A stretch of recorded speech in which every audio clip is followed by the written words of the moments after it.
merci d'être là. Je voulais passer par cette occasion pour faire le cours de ce soir qui porte sur le fonctionnement de la fosse océanique et ses conséquences.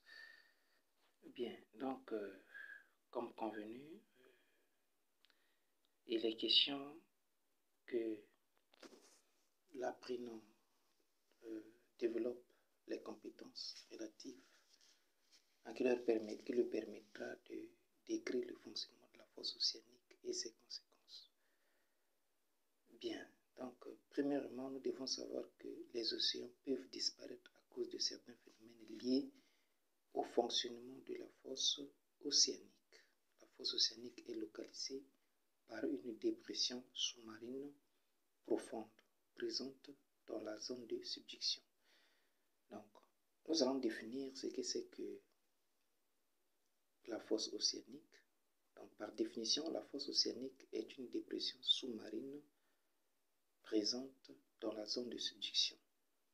Deux phénomènes géologiques se produisent au niveau de la fosse océanique, ce sont la subduction et la disparition de la lithosphère océanique sous la lithosphère continentale.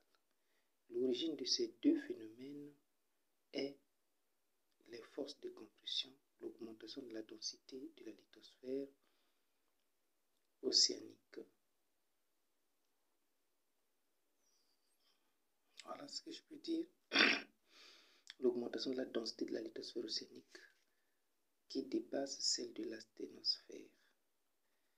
Alors nous voulons donc détailler le premier phénomène qui est donc la subduction. La subduction, on ne peut parler de la subduction que lorsque la plaque océanique plus dense s'enfonce sous une autre plaque plus légère, suivant un plan incliné appelé plan de Benioff. On peut encore dire que la subduction est l'enfoncement d'une plaque océanique sous une plaque continentale. La zone de subduction est caractérisée par un volcanisme explosif et une intense activité sismique. Dans cette zone, il se forme des chaînes de subduction. Le deuxième phénomène que nous voulons développer ici, c'est la disparition de la lithosphère océanique sous la lithosphère continentale. En plongeant, la lithosphère océanique s'enfonce dans le manteau puis disparaît dans la sténosphère. Pour la deuxième partie de ce chapitre, nous allons parler des conséquences du fonctionnement de la fosse océanique. On note trois conséquences du fonctionnement de la fosse océanique. Ce sont la convergence des plaques, la disparition des fonds océaniques et le volcanisme de type explosif.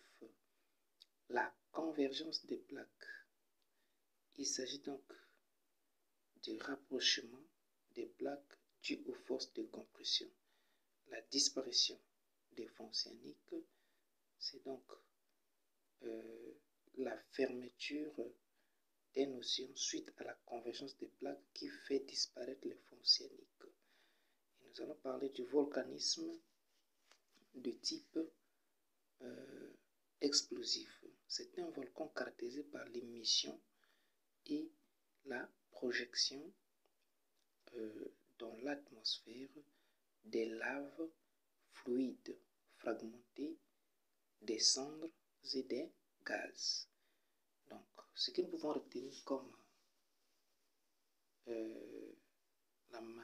le mécanisme de fonctionnement de la fosse océanique, nous pouvons dire que la fosse océanique fonctionne par les forces de compression, la subduction, la disparition de la lithosphère océanique dans la sténosphère. Voilà la fin de ce chapitre.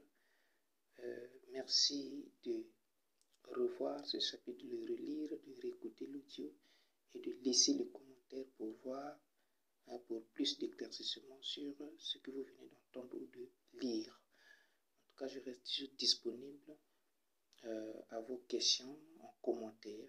N'oubliez pas de partager aux autres pour plus d'informations. Merci.